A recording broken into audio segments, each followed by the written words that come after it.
नमस्कार प्रणाम रउआ सबके स्वागत बा एगो नया वीडियो में।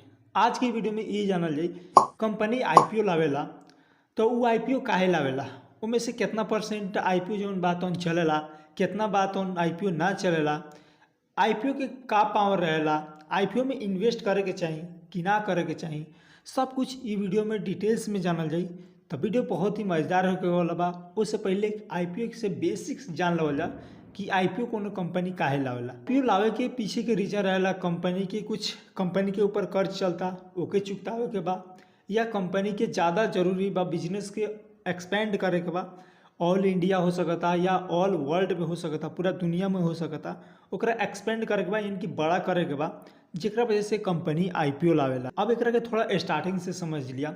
मान लेनी कोनो कंपनी बा XYZ, कोनो कंपनी बा, वो का कैलक कि जे अभी तक कोनो प्रोडक्ट बनावता अपना, मतलब एगो कंपनी पहले चालू कैलक, कंपनी अच्छा प्रॉफिट करते रहे, तो उस समय का कैले करे रिलेशनशिप से पैसा ले रहे। अब ओकरा चाही मान लेनी 10 गो कंपनी बैठावे के चाहता, ओकरा चाही 10 करोड़ रुपया। अब 10 करोड़ रुपया तो बैंक से नहीं ले सकत, बैंक से ली तो ओकरा इंटरेस्ट देवे के पड़ी। अगर 10% फीस भी इंटरेस्ट देवे के पड़ी तो काफ़ी ओकरा अमाउंट इंटरेस्ट पे करे के पड़ी। वो का करता है रिलेशनशिप से इतना पैसा भी नहीं मिल सकत, तो वो जाई एंजल इन्वेस्टर के पास। अब एंजल इन्वेस्टर से का करी कुछ परसेंटेज यानी 10 करोड़ रुपया ली और कुछ परसेंटेज अपना कंपनी से प्रॉफिट में से वो एंजल इन्वेस्टर के दी। तो एंजल इन्वेस्टर छोटा मोटा कंपनी में पैसा लगावला ताकि ओकरा का हो कि प्रॉफिट गेन कर पाई। अब यहाँ तक कंपनी 10 गो कंपनी चलेलक, अच्छा खासा प्रॉफिट करता, एंजल इन्वेस्टर के भी एमे काफ़ी प्रॉफिट हो रहा बा। कंपनी और चाहता बड़ा करे के, यानी कि ओकरा 100 गो फैक्ट्री बैठावे के बा। अब 100 गो फैक्ट्री बैठावेला ओकरा चाही कम से कम 100 करोड़ रुपया। अब 100 करोड़ रुपया एंजल इन्वेस्टर के पास भी ना मिली, बैंक में जाई ना, ताकि ओकरा इंटरेस्ट पे करे के पड़ी। अब वो जाई एक्सचेंज के पास, शेयर मार्केट के पास, और शेयर मार्केट से बोली कि हमरा कंपनी हमरा चाहिए 100 करोड़ रुपया। एक्सचेंज बोली कि हाँ तू आईपीओ लावा, हम आईपीओ के थ्रू से पब्लिक के पास जाता नहीं, पब्लिक से हम पैसा उठावता नहीं।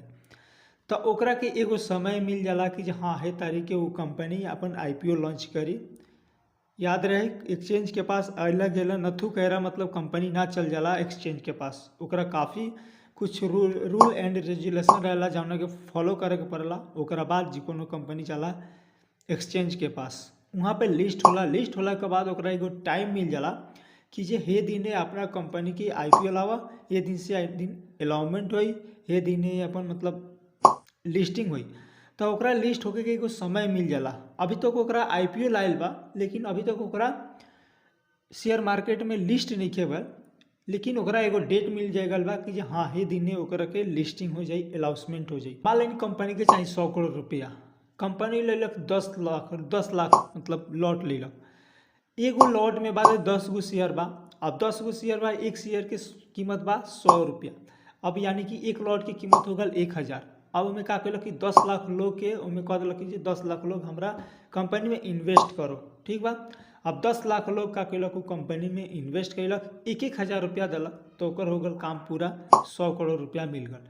अगर इहे पैसा जाई बैंक के पास लोन ली तो लोन भी अगर 10% के हिसाब से मिली तो ओकरा कम से कम 10 करोड़ रुपया सालाना इंटरेस्ट पे करे के पड़ी। तो इससे बचेला वो का कहलक कि जब पब्लिक के पास गल, पब्लिक से 100 करोड़ रुपया ले लक।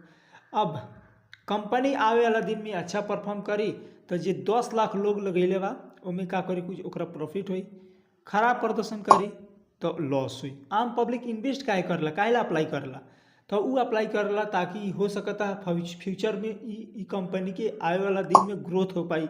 बहुत सारा कंपनी बा जौन लिस्ट होला के बाद भी 100% यानी डबल ट्रिपल भी हो जाला। बहुत सारा कंपनी बा जौन की लिस्ट होला के बाद भी लॉस कर देवला, जेके वजह से लोग चाहेला कि जे हमनी के इमे इन्वेस्ट करल जा, जे हमनी के प्रॉफिट अर्न करल जा, जेके वजह से लोग एमे पैसा इन्वेस्ट करेला। अब कुछ कंपनी बा जौन लिस्ट होला के बाद भी लॉस कइले बा, जैसे पेटीएम हो गल, LIC हो गल, SBI कार्ड हो गल। ये सब कंपनी का भेल लिस्ट तो भैल, लेकिन लिस्ट होला के बाद भी एकर शेयर के प्राइस काफ़ी गिर गल, लॉस में चल गल। तो एमे काफ़ी लोग के लॉस भी झेले के पड़ल। जैसे मान लेनी कोनो कंपनी के 40% लिस्ट होला के बाद गिर गल, तो उ का कलक कि 10,000 रुपया जे लगेले रहे ओकर मात्र 6,000 बच गल। जे 1 लाख रुपया लगेले रहे मात्र 60,000 रुपया बच गल। तो हम बानी गूगल पे, अब यहाँ पे हम सर्च कर लेता नहीं IPO हिस्टोरिकल टेबल। ऐसे ही हम तो ऑलरेडी पहले से सर्च करके रख ले बानी। हाँ, कैपिटल मार्केट यहाँ पे CM सर्च कर दिया।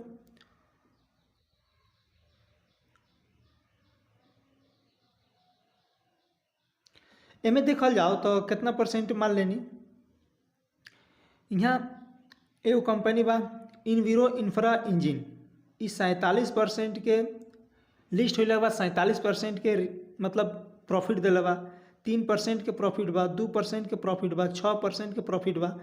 है एगो कंपनी बा ACME सोलर होल्डिंग, ये 10% के लॉस कैले बाटे। लिस्ट होने के बाद ही कंपनी 10% के लॉस कैले बा। कुछ कंपनी बा जैसे 5.64% के प्रॉफिट बा, 3.53 के प्रॉफिट बा, कुछ और नीचे बा।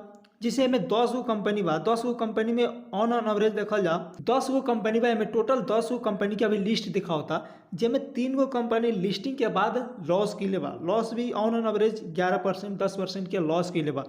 यानी कि देखल जाओ तो टोटल में 30% चांस बा कि ये कंपनी लॉस करी, 70% चांस रहेला कि लिस्टिंग के बाद भी प्रॉफिट कर सकता। तो IPO में 2 गो पॉइंट्स जरूर सुनत हो कि फलाना कंपनी की XYZ कंपनी का भल की IPO आयल ओवर सब्सक्राइब हो गल, या XYZ कंपनी आयल अंडर सब्सक्राइब रह गल, लोग एमें पहुँचल ही ना।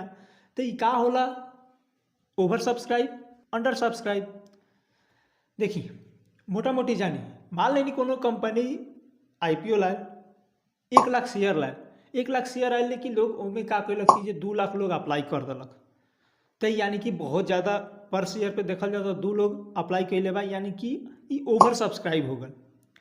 हो सकता कंपनी के फंडामेंटल अच्छा हुई, कंपनी मार्केटिंग दबा के कैले हुई, एडवर्टीजमेंट बढ़िया कैले हुई, तो हो सकता है हमें लोग ज़्यादा इंटरेस्टेड बा, जेके वजह से लोग का कैले बा हमें ज़्यादा सब्सक्राइब कैले बा, यानी कि ओवर सब्सक्राइब हो गल बा। दूसरी का पॉइंट बा अंडर सब्सक्राइब। अंडर सब्सक्राइब के मतलब मान लेनी कोनो कंपनी 1 लाख शेयर लेलक, में मात्र 50,000 60,000 लोग अप्लाई कैलक, यानी कि उतना IPO जितना कंपनी ले ले रहे उतना लोग पहुँचल ना, उतना जितना शेयर कंपनी ले ले रहे उतना लोग सब्सक्राइब ना कैलक, यानी कि उतना लोग अपने इंटरेस्टेड नहीं किए। हो सकता मार्केटिंग अच्छा ना भइल, एडवर्टीजमेंट बढ़िया ना भइल, या फंडामेंटल कुछ स्ट्रॉन्ग ना हुई, जेके वजह से महंगा शेयर लागल हुई। तो काफ़ी रीजन हो सकता जेके वजह से का भेल कि अंडर सब्सक्राइब रह गल। तो एकरा के बोल जाला ओवर सब्सक्राइब अंडर सब्सक्राइब। अब बहुत सी कंपनी बा जोन का करला कि लिस्ट होला गइला के बाद अच्छा परफॉर्म ना करला, तो ओकरा का करल जाला कान निकाल के बाहर करल जाला, काहे कि वो अच्छा मतलब प्रॉफिट नहीं कर पाओ, अच्छा गेन नहीं कर पाओ, तो का भेल ओकरा के बाहर करल लिस्ट, ओकरा के बोलल जाला डी लिस्टिंग। बहुत सी कंपनी बा जोन डी लिस्ट हो गल बा, जैसे IKL CNC, एकरा का भेल कि बाहर कर दिया शेयर से। अब जे बाहर चल जाला ओकर का लोग IPO में जब अप्लाई कैले रहला ओकर का पैसा मिलेला, देखिए पैसा मिलेला, लेकिन वो थोड़ा बहुत फंस भी जाला, चांस रहेला कि काफ़ी हमें समय लागेला, लेकिन हम पैसा फंस जाला। IPO में अप्लाई कैसे कर सकते हैं इंसान, तो अप्लाई करला हमने के आ जाओ थोड़ा एंजल वन के होम पेज पर बानी। हम एगो माइक के सिंबल बनी, माइक के सिंबल देखत यहाँ बा IPO, यानी 4 गो IPO अभी एलाउमेंट चलता है, 4 गो IPO में अप्लाई कर सकते हैं। अब एकरा के ओपन कर लिया सुरक्षा डायग्नोस्टिक के 3 दिसंबर के एक क्लोजिंग डेट बा, 3 दिसंबर के क्लोज हो जाए, उससे पहले हमने के बाद अगर अप्लाई करे के बाद तो कर सकता आदमी। अब यहाँ पे थोड़ा कुछ बेसिक समझ लिया, यहाँ पे बा रिटेल। रिटेल के मतलब का भल आम पब्लिक, यानी गरीब लोग, जो उनकी आम पब्लिक या थोड़ा पैसा बा मतलब में अप्लाई कर सकता। दूसरी का बा HNI हाई नेटवर्थ इंडिविजुअल, यानी कि हाई मतलब जेकरा पास करोड़ों रुपया बा उ लोग एक कैटेगरी में आवेला। बिड प्राइस, यानी कि कंपनी के जौन बिक्री शुरू करता, कंपनी एगो शेयर बेचता और 420 रुपया में पर शेयर बेचता, कम से कम 34 गो शेयर मिली। इशू साइज हो गल, कंपनी के रुपया चाहिए 846 करोड़ रुपया चाहिए कंपनी के, इशू साइज एकरा के बोलल जाला। दूसरी का चीज हो गल हमनी के एमे मिनिमम कितना अमाउंट इन्वेस्ट कर सकता आदमी, एगो रिटेल के यानी 14,280 रुपया मिनिमम, कम से कम इतना इन्वेस्ट करे के पड़ी। मैक्सिमम 1,94,922, यानी कि 13 लॉट मैक्सिमम खरीद सकता आदमी, इससे ज़्यादा नहीं खरीद सकत रिटेल के लिए। क्राइटेरिया थोड़ा बढ़ गल बा, कम से कम 14 लॉट खरीदे के पड़ी, मैक्सिमम 33 लॉट खरीद सकता। 29 तारीख से ये अलॉटमेंट के लिए कि IPO आवता। अब 3 तारीख के क्लोज हो जाए, 3 तारीख के क्लोज हो जाए। अब का हुई कि 4 तारीख के एमे कुछ लोग के मिली, कुछ लोग के ना मिली। ये पूरा लॉटरी के गेम के अनुसार रहेला, कुछ कोडिंग होला, ओकरा बाद केकरा मिले वाला बा केकरा ना मिली, सब कुछ ई कंपनी डिसाइड करेला, वहाँ लॉटरी के अनुसार होला। 6 तारीख के पूरा लिस्ट हो जाए कंपनी शेयर मार्केट में। तो यहाँ तक समझ में आ गल IPO के कॉन्सेप्ट। अगर IPO के बारे में कुछ और सवाल होके तो कमेंट बॉक्स में पूछ सकता नहीं। बाकी वीडियो अच्छा लगा तो लाइक करम, साथ में चैनल के सब्सक्राइब करम। हाँ, एगो और ही इम्पोर्टेंट वीडियो आवेला बा कि कौन IPO में हमने के इन्वेस्ट करे के चाहिए, कौन कंपनी में इन्वेस्ट करे के चाहिए, कौन कंपनी में ना इन्वेस्ट करे के चाहिए।